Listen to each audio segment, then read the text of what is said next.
Welcome to my channel. Hello guys, I'm Screen Recorder and today I will be doing storytelling The Enchanted Pig.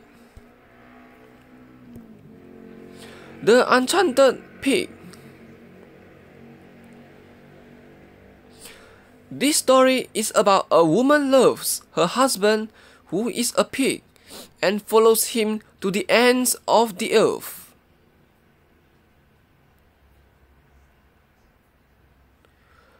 Once upon a time, there lived a king who had 3 daughters.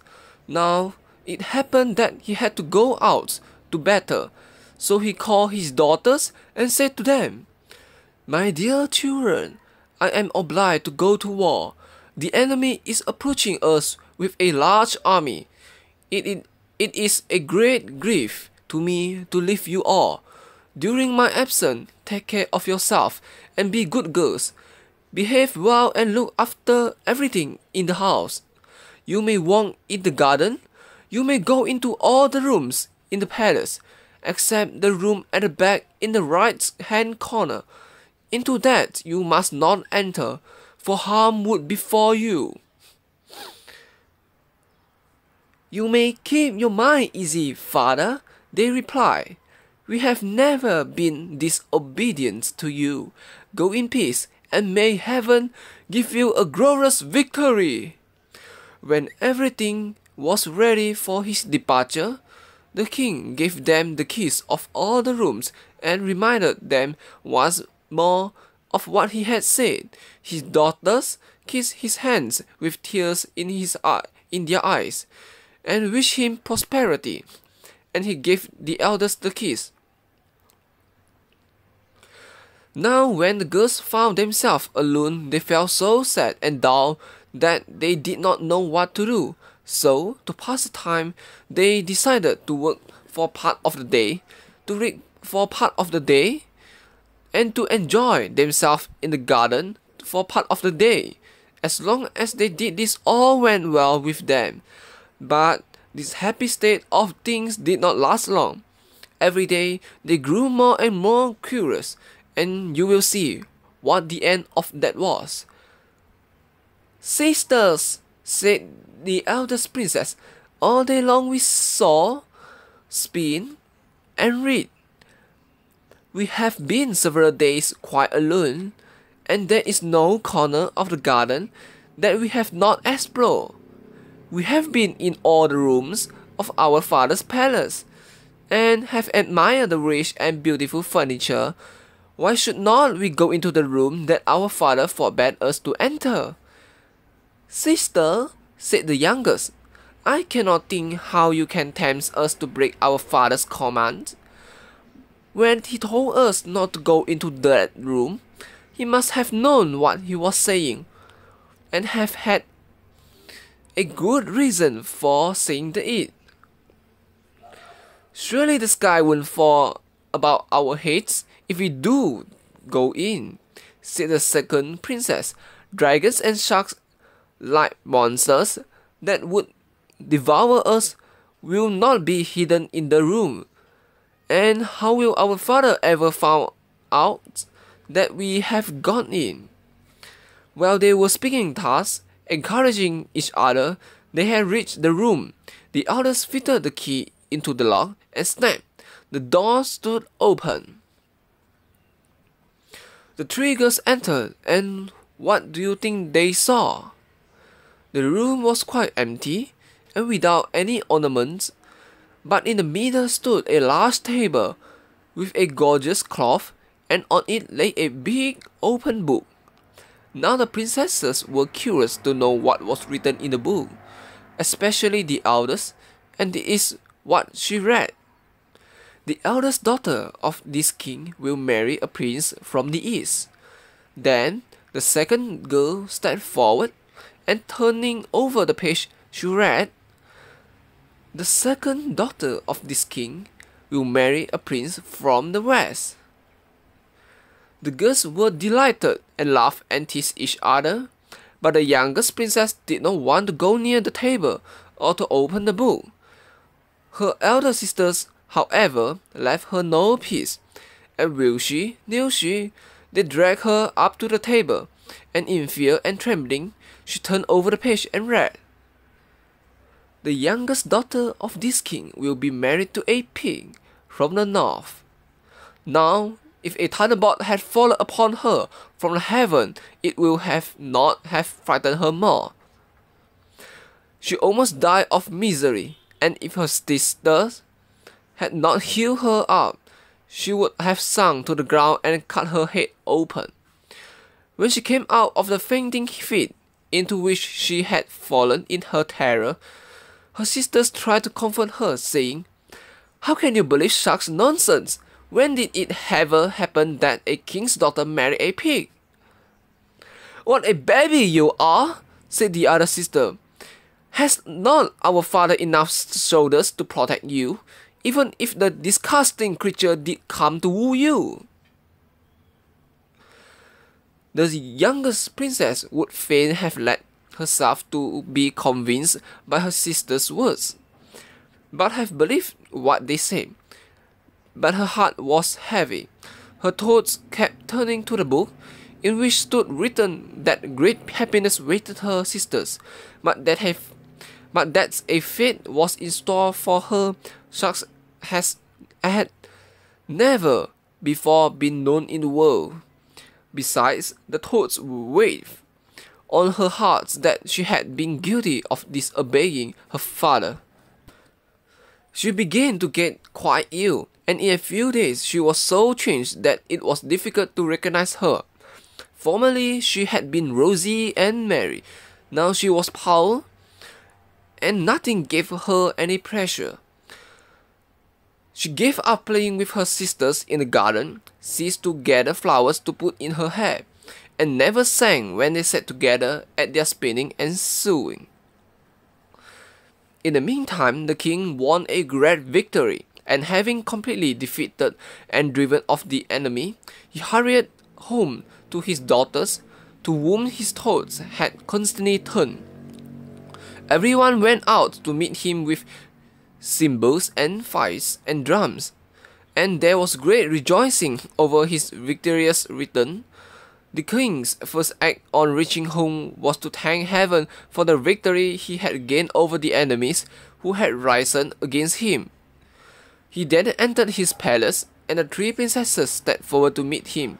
His joy was great when he saw that they were all well, for the youngest did her best not to appear sad.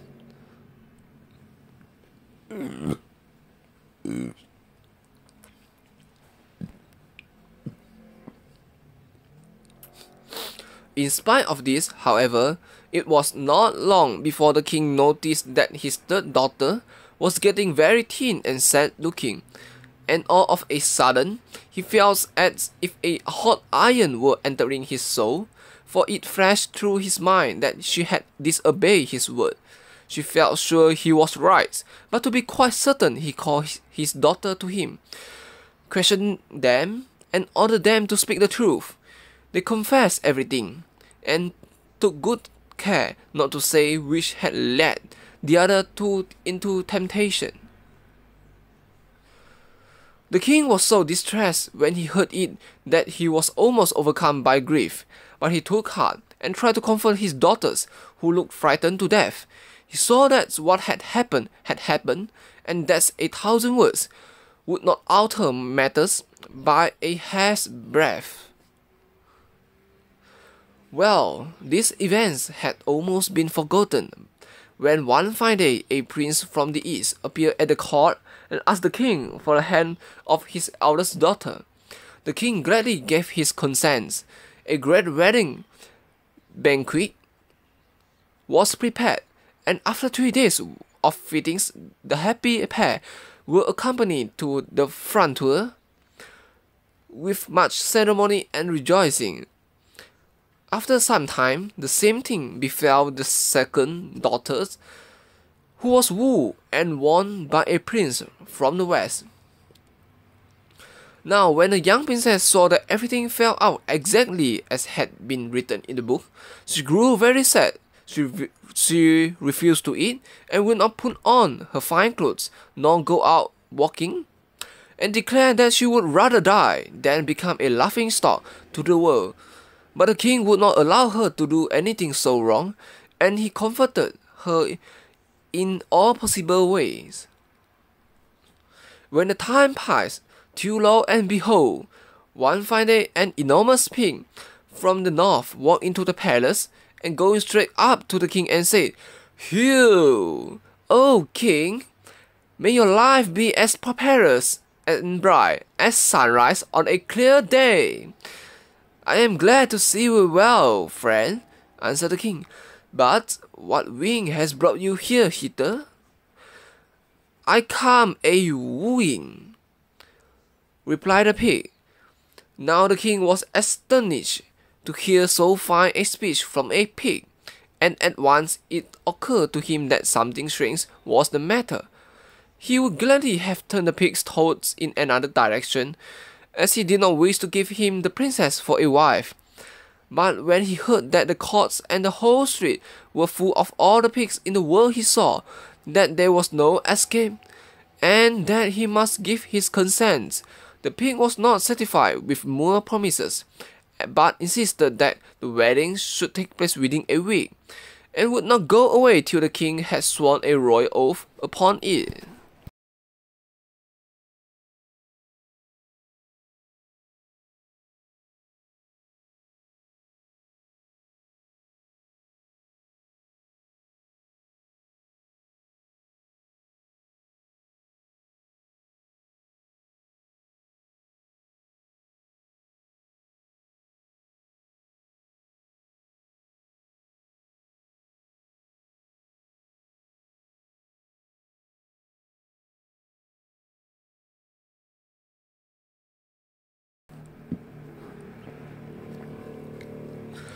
The king then sent for his daughter and advised her to submit to fate, as there was nothing else to be done, and he added, "My child, the words and whole behavior of the pig are quite unlike those of other pigs.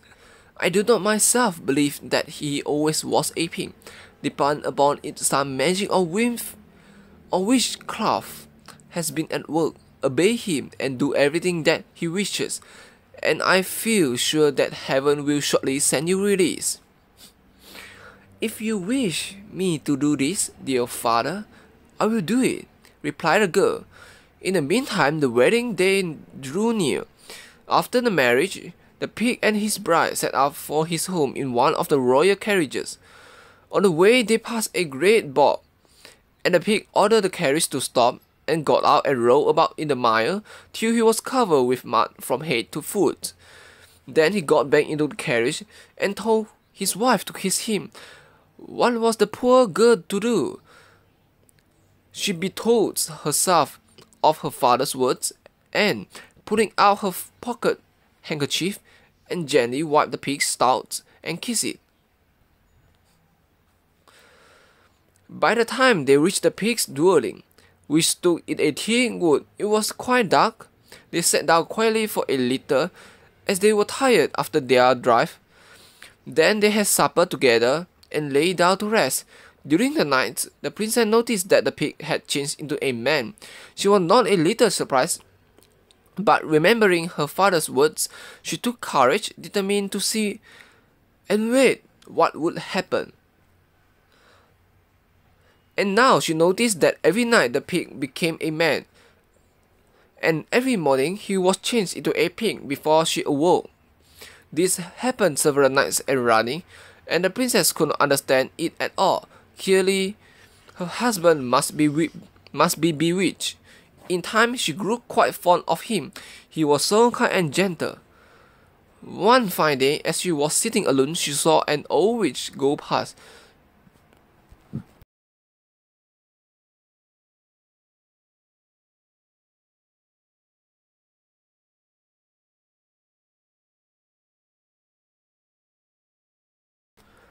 She felt quite excited, as it was so long since she had seen a human being, and she recalled to the old woman to come and talk to her.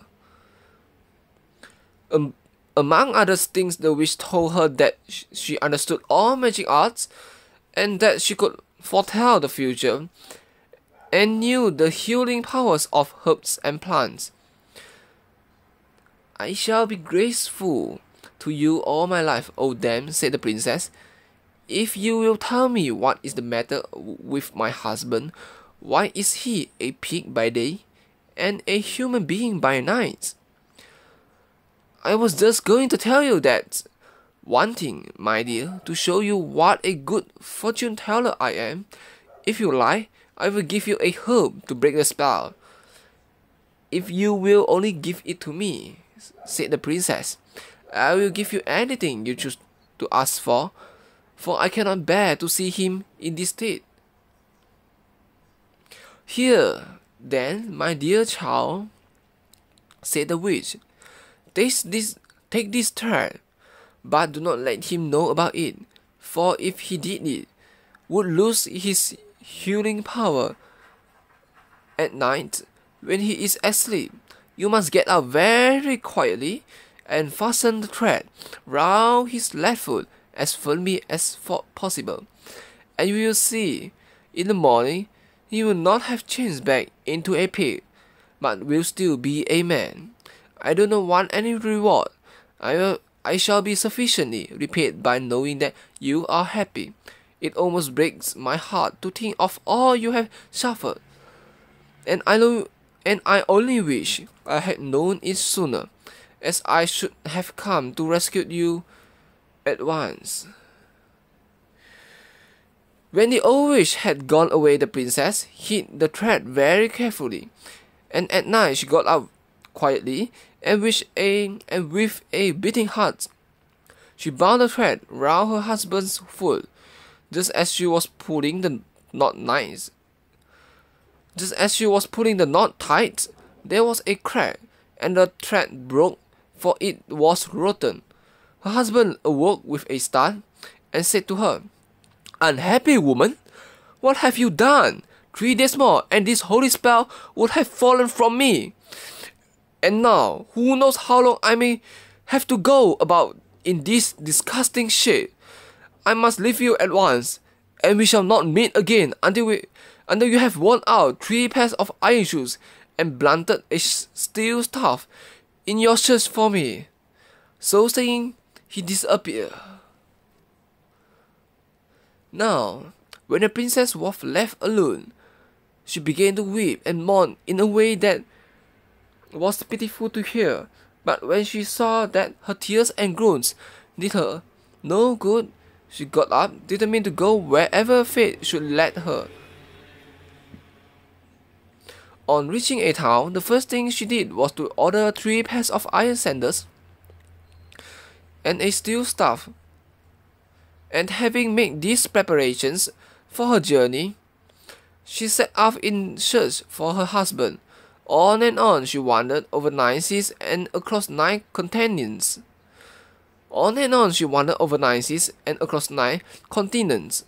Through forests with trees whose stems were as thick as beer barrels, stumbling and knocking herself against the fallen branches, then picking herself up and going on.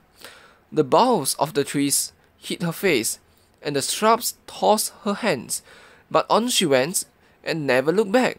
At last, wearied with her long journey, and worn out, and overcome with sorrow, but still with hope at her heart, she reached a house.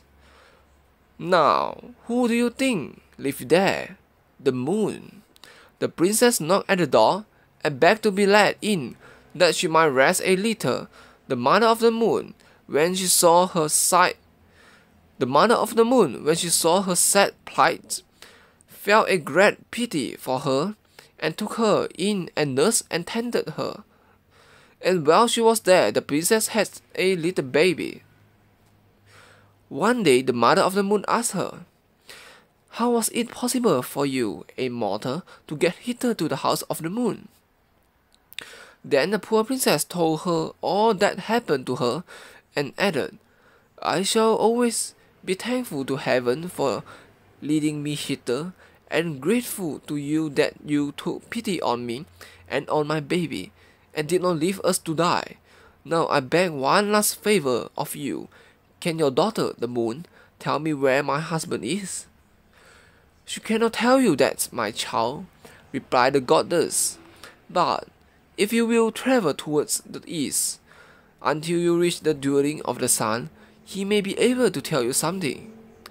Then she gave the princess a roast chicken to eat, and warned her to be very careful not to lose any of the boons, because they might be of great use to her. When the princess had thanked her once more for her hospitality and for her good advice, and had thrown away one pair of shoes that were worn out, and had put on a second pair, she tied up the chicken bones in a bundle, and taking her baby in her arms and her staff in her hand, she set out once more on her wanderings. On and on she went across bare sandy deserts, where the roots were so heavy that for every 2 steps that she took forwards, she fell back one. But she struggled on till she had passed these dreary plains. Next she crossed high rocky mountains, jumping from crag to crag and from peak to peak.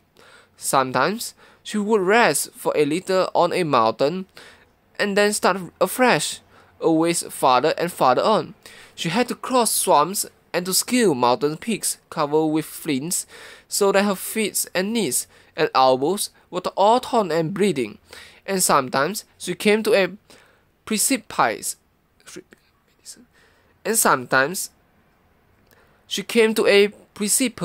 across which she could not jump, and she had to crawl round on hands and knees, helping herself along with her staff.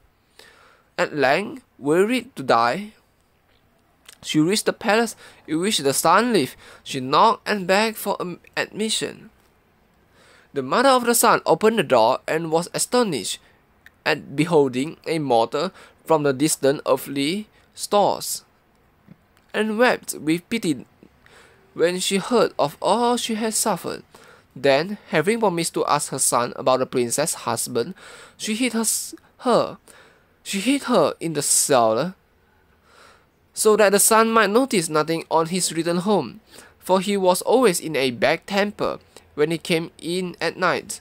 The next day the princess feared that things would not go well with her, for the son had noticed that someone from the other world had been in the palace.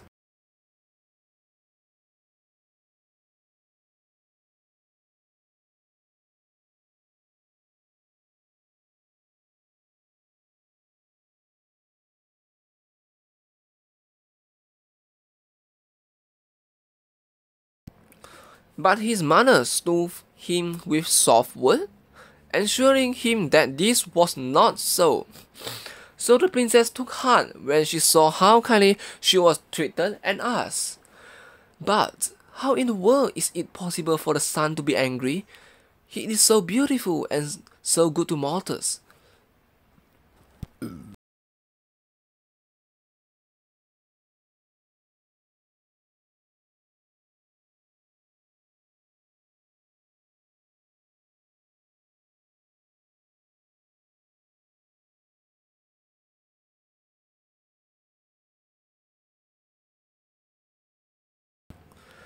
"But how in the world is it? This is it.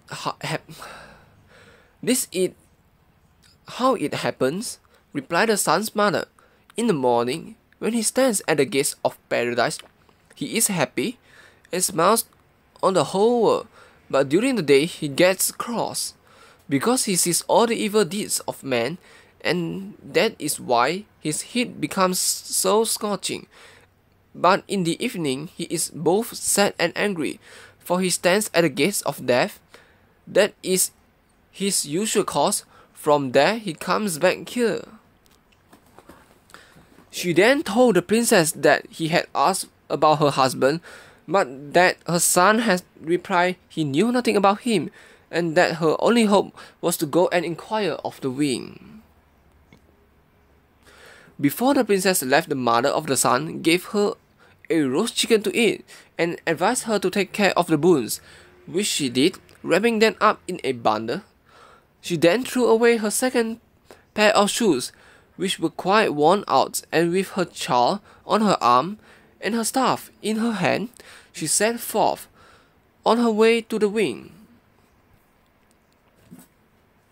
In these wanderings, she met with even greater difficulties than before, for she came upon one mountain of flints after another, out of which tongues of fire would flame up. She passed through woods which had never been trodden by human foot, and had to cross fields of ice and avalanches of snow. The poor woman nearly died of these hardships, but she kept a brave heart, and at length she reached an enormous cave in the side of a mountain. This was where the wing lived. There was a little door in the railing in front of the cave, and here the princess knocked and begged for admission. The mother of the wing had pity on her and took her in, that she might rest a little. Here too she was hidden away, so the wing might not notice her.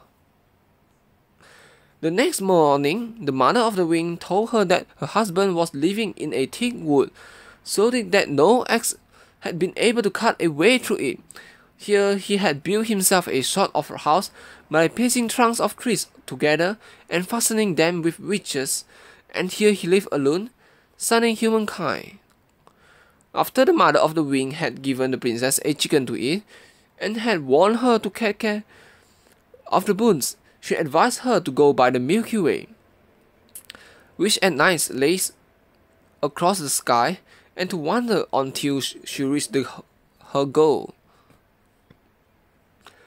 Having thanked the old woman with tears in her eyes for her hospitality, and for the good news she had given her, the princess set out on her journey and rested neither night nor day, so great was her longing to see her husband again. On and on she walked until her last pair of shoes fell in pieces. So she threw them away and went on with bare feet, not heeding the boars, not the thorns that wounded her, nor the stones that bruised her. At last she reached a beautiful green meadows on the edge of a wood. Her heart was cheered by the sight of the flowers and the soft cool grass, and she sat down and rested for a little. But hearing the birds chirping to their mates among the trees made her think with longing with her husband. She wept bitterly, and taking her child in her arms and bundled a chicken bones on her shoulder, and she entered the wood.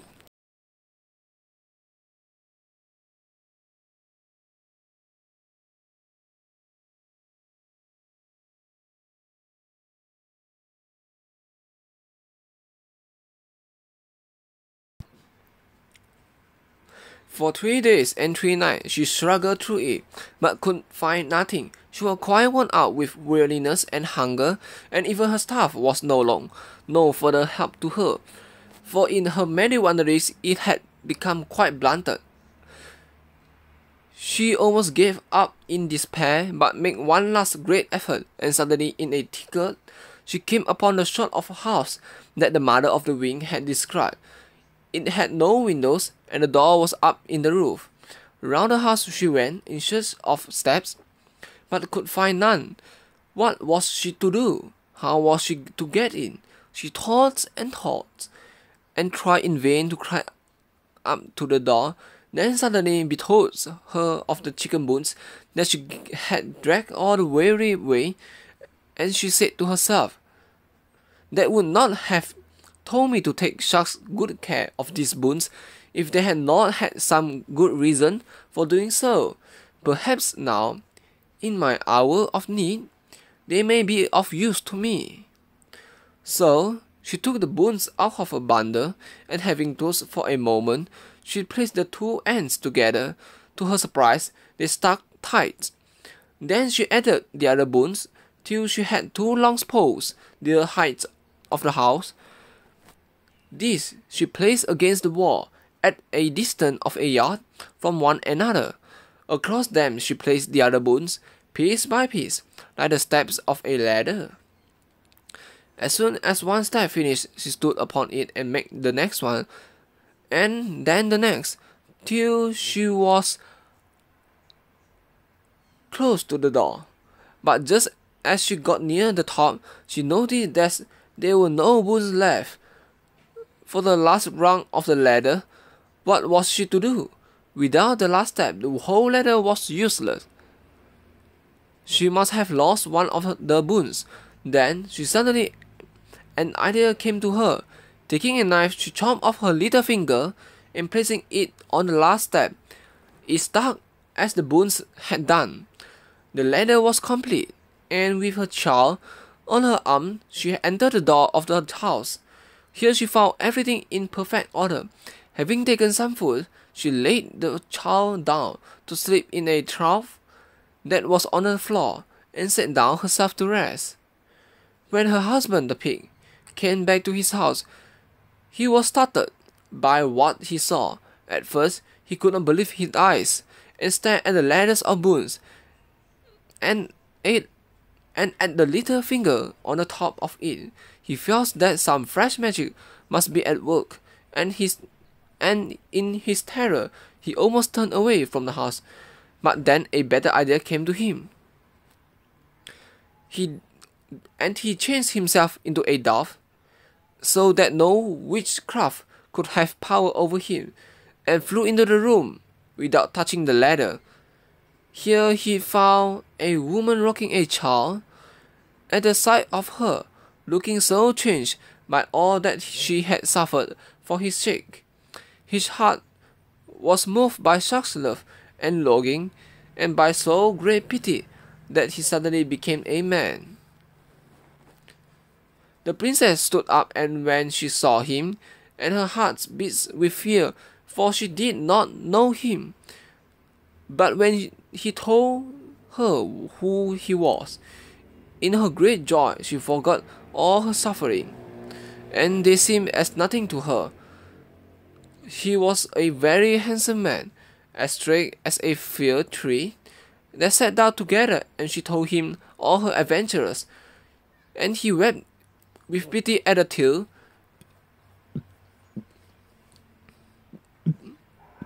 And then he told her his own history.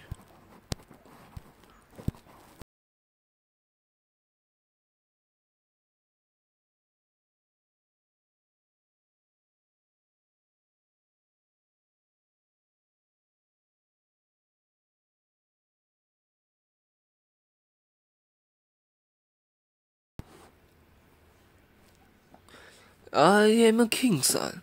Once, when my father was fighting against some dragons who were the stars of our country, I slew the youngest dragon.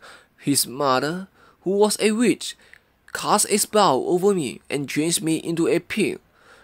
It was she who, in the disguise of an old woman, gave you the thread to bind around my foot, so that instead of the 3 days that had to run before the spell was broken, I was forced to remain a pig for 3 more years. Now that we have suffered for each other and have found each other again, let us forget the past. And in their joy they kissed one another. Next morning they set out early to return to his father's kingdom.